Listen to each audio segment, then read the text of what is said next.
Indore police ने transport व्यापारी पर चाकू से जानलेवा हमला करने वाले 3 आरोपियों को गिरफ्तार कर लिया है। घायल और आरोपी दोनों ही ट्रांसपोर्ट का व्यवसाय करते हैं। एक दूसरे की गाड़ी पकड़वाने को लेकर के दोनों में विवाद चल रहा था।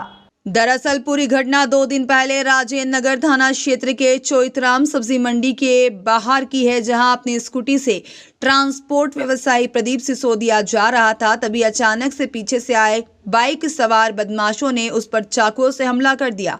घायल कर फरार हो गए बदमाश। मौके पर पहुंची पुलिस ने उसे अस्पताल में भर्ती कराया। वहीं घायल से पूछताछ करने पर उसने पुलिस को निखिल द्वारा हमला करना बताया। पुलिस ने अज्ञात आरोपियों के खिलाफ धारा 307 में मामला दर्ज कर मामले की जांच शुरू की और ट्रांसपोर्ट का काम करने वाले निखिल को गिरफ्तार कर उससे पूछताछ की तो उसने बताया कि हम दोनों ट्रांसपोर्ट का काम करते हैं। घायल प्रदीप ने कुछ दिन पहले मेरा ट्रक गुजरात में इनकम टैक्स विभाग से पकड़वा दिया था। जब से हमारा विवाद चल रहा था, पुलिस ने आरोपी निखिल की निशानदेही पर चाकू से हमला करने वाले 2 आरोपी पप्पन उर्फ पठान और प्रदीप को गिरफ्तार किया। दोनों आरोपी उसके यहाँ काम करते हैं। वह अभी एक आरोपी फरार है, जिसकी पुलिस तलाश कर रही है। सर, चाकूबाजी घटना हुई थी जिसमें आपसी दुश्मनी की कहानी सामने आई थी, क्या है पूरा मामला और इसमें आरोपियों को भी गिरफ्तार किया गया है?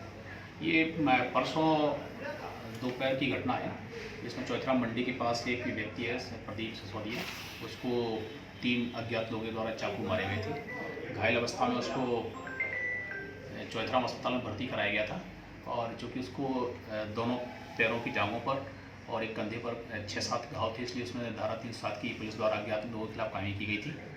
जब इसमें पूरी विवेचना की गई तो पता चला था कि इसकी निखिल सेदानी से ट्रांसपोर्ट का इनका दोनों का व्यवसाय है, उसको लेकर के प्रतिनिधिता थी, जिसमें इन दोनों का विवाद चल रहा था। इन दोनों ने एक दूसरे की गाड़ियां गुजरात में पकड़ाई थी, ऐसी जानकारी हुई थी और इन्होंने संदेह व्यक्त किया था कि निखिल के द्वारा ही हमारे ऊपर यह हमला करवाया गया होगा और भी कई लोगों के नाम बताए थे, जिसकी पुलिस द्वारा बारीकी से विवेचना की गई और विवेचना में पूछताछ में जब उसको लाया गया, काफ़ी पूछताछ के पश्चात ये स्पष्ट हुआ कि ये हमला निखिल सेदानी के द्वारा अपने लोगों के माध्यम से घायल प्रदीप के ऊपर करवाया गया था। दोनों कामकाज क्या है दोनों का बेसिकली ट्रांसपोर्ट का काम है और ये यहाँ से स्क्रैप और दूसरे सामान को दूसरे स्टेट में भेजते हैं, यही इनका मुख्य व्यवसाय है। क्यों पकड़े गाड़ी? कोई जीएसटी चोरी का मामला है? ये उनका जो बताया जा रहा है कि साहब जो हमारा माल बेचते हैं उसकी वैल्यू कम करके कुछ बिलों में दिक्कत रहती है इनकी, और उसको इन्होंने जो सेल टैक्स वाले रहते हैं, जीएसटी वाले, उनसे पकड़ाया था, जिससे इनको आपस में एक दूसरे को नुकसान हुआ था। ये इसकी रंजिश चल रही थी। हमला कहाँ हुआ था, किस समय हुआ? हमला परसों दोपहर में लगभग 2:15 बजे चौथराम मंडी जो अपना चौराहा है उसके पास ही जो एक साईं कार बाजार है उसके सामने हुआ था।